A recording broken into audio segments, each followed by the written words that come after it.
could have four. I mean, in the big popular constituencies like Preston, where all the inhabitants of Preston got to vote, pretty much, apart from the women. You could have lots of different candidates, because there you have a real election where anything can happen. It tends to be in the more contained, controlled constituencies you have fewer candidates, because it's a more expensive and difficult process.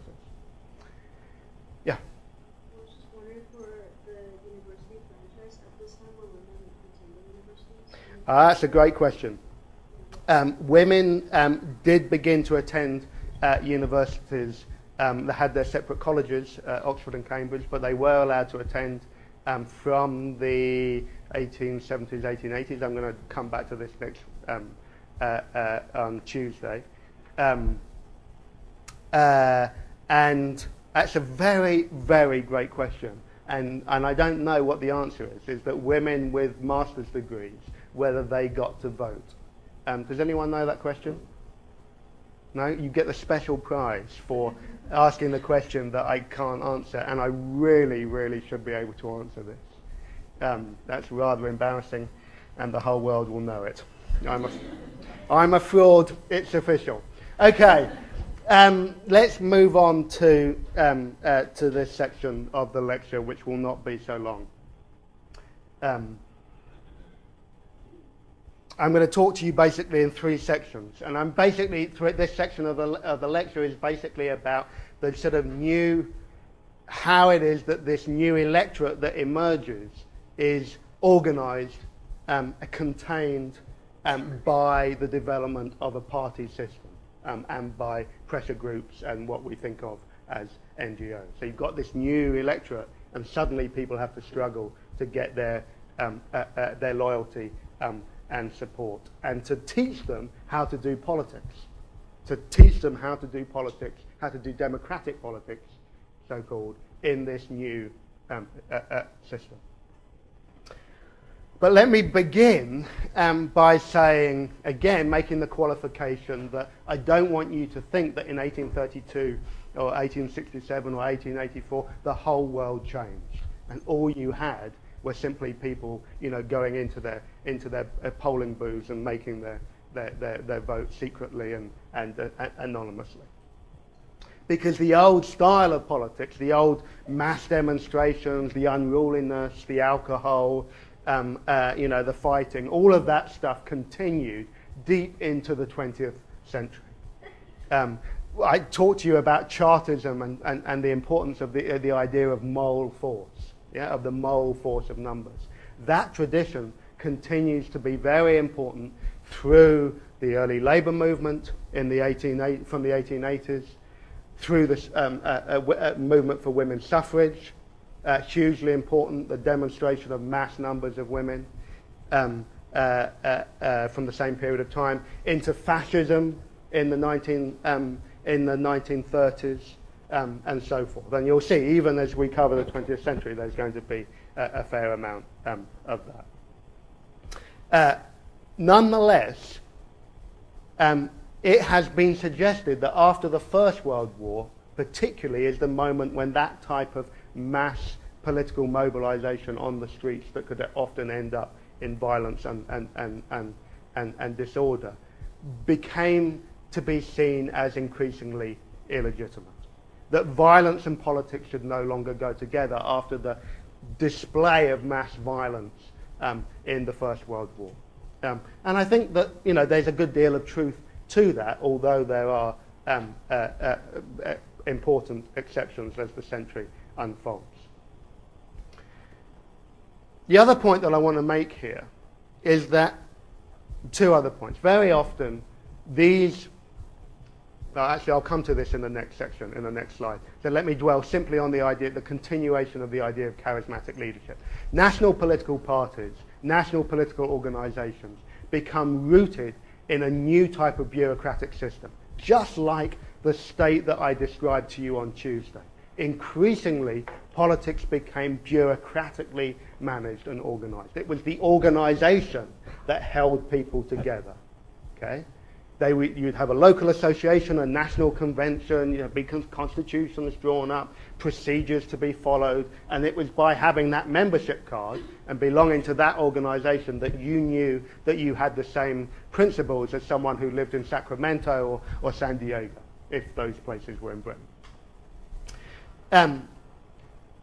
In contrast, these mass political movements often gravitated or revolved around a single charismatic leader, okay, who would travel around the country and be the central organising agitational force of the movement.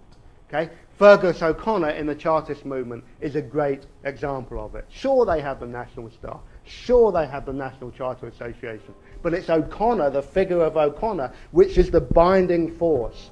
Okay? And he travels frenetically around the country visiting local groups. So in 1838, he's reputed to have travelled in 1 month.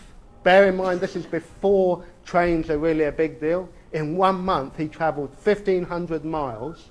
Okay, that's a very sore arse from sitting in a mail coach or somewhere, for that amount of miles, and spoke at 22 public meetings. And when O'Connor spoke, he didn't just think, here's the soundbite, now I'm going home, the press have got it. He would speak for hours. And he would speak for hours in public meetings where there was no Madonna mic like I'm wearing. Okay? Where there was no form of voice amplification at all, and there were tens of thousands of people gathered listening to him. Okay? And of course, many of them couldn't hear a damn thing that he was saying. And sometimes they'd have different places where other speakers would be speaking so, they could hear someone else. So the figure of the individual leader is very important, and that comes in also to national political parties. So very famously, when you have the Liberal and the Conservative Party really formed as national organisations, they do so around two very charismatic figures, Gladstone and Disraeli. Tom will have learned all about these because this is what you do in A-level history. In the UK, you learn about prime ministers and what acts of parliament they passed. And Gladstone and Disraeli are the great, the great examples. So Gladstone particularly was a great, great public orator. And in 1879 and 1880, as he's preparing to come back to challenge Disraeli at the next election, he launches this thing called the Midlothian campaign against basically Disraeli's foreign policy, which he thinks is unethical and unmoral because he's supporting the Turks and they've just put down a Bulgarian uprising, and it leads him back on the thing. He travels around by train for a month, for 2 months. He speaks at 21 public meetings, and he reckons he speaks to a joint audience of about 100,000. People will come to the railway stations just to hear him. And some of his speeches, and I joke you not, lasted for up to 5 hours. Okay? 5 hours. And people rapt with attention to hear the great man speak. Bear in mind that these people wouldn't have seen them in a newspaper. This is like a former prime minister of the country that most people will not have seen or heard. There's a huge fascination in turning out to see these people.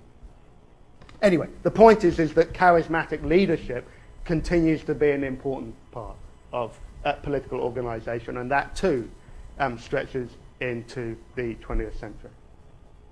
Now, I want to say something very briefly, and I am going to do this very briefly, otherwise I think I may run out of time, about pressure groups.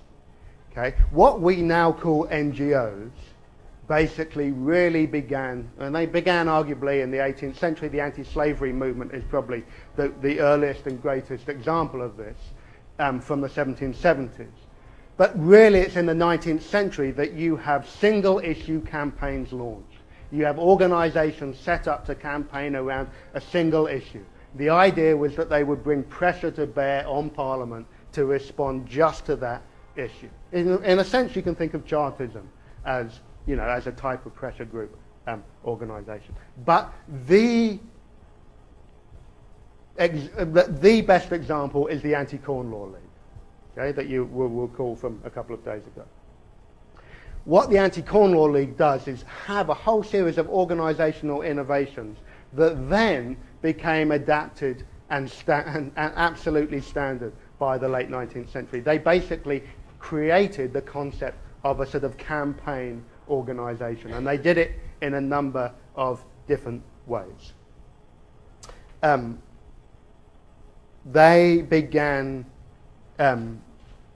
They had a headquarters in Manchester, a full-time staff and a full-time staff of lecturers who would tour around the country doing speeches. They had a newspaper, the Anti-Corn Law Circular, which sold up to 20,000 copies at the peak of its popularity in the late 30s. They distributed, and this is really the really innovative thing, they began to distribute leaflets around specific issues. And by 1843, they were distributing up to 1 million leaflets a week. 1 million leaflets a week. And another very innovative thing, they organized a nationally conceived electoral strategy where they would go and put pressure on candidates in specific constituencies, okay, to try and get them to bend to their demands. And likewise, all that leafleting was highly targeted. They began to use the post to send circulars to specific people, to specific electors in the constituencies that they were targeting. And so they tried basically to create a very, very sophisticated campaign organisation that then the political parties and any other pressure group followed. They also, and as you can probably tell from this image of the great Anti-Corn Law League in Exeter Hall in London, styled what politics should be look like, how it should be conducted. This was a question of talking in well-organised indoor meetings, not like the unruly outdoor stuff. It was about reading all these leaflets that they produced. It was about rational deliberation. And they put on loads of tea parties and fetes and fairs in order to raise funds for these endeavours. In other words, they created a view of politics as a particular view of how it is that politics should be conducted. Okay, now let me talk to you about political parties, because this is a key part of the story. I think, even when we're faced with such a heinous choice as the Democrats or the Republicans or the Conservatives and the Labour Party, in Britain, where basically there's nothing really to choose between the two parties, even though we face those horrible conditions, we still, I think, believe that political parties are there to make politics more representative, that they are the representative mechanisms of politics. Okay? And what I'm going to suggest to you today is that I'm not so convinced that that was historically the case. I think that the modern political party in Britain emerged at a very specific time after the 1867 Reform Act to discipline and organise new electorates and to incorporate them into this new view of how politics should be conducted. Before 1867, the understanding of political parties was very, very wishy-washy. Okay? It was primarily a parliamentary thing. It happened in Parliament. Out in the localities, no one really had a big understanding of differences between political parties. And one illustration of that is that the same people campaigning under the same party term would use a whole variety of different colours to symbolise that party. Okay? Party colours in Britain weren't standardised to the blue of the Tories and the red of Labour and the vile orange of the Liberal Party until the 1920s. Okay? So there's a huge riot of different ways of thinking about party that persist into the 20th century. Now, nonetheless, what you have to have after 1867, when the electorate gets large enough, is a way of trying to bring these people into the system and a way of competing for their loyalties. Okay? And bear in mind that this is a predominantly urban electorate. Okay? These are basically living in this new society of strangers that I keep talking to you about, and they have to solidarities and loyalties between those people have to be built, and they have to be incorporated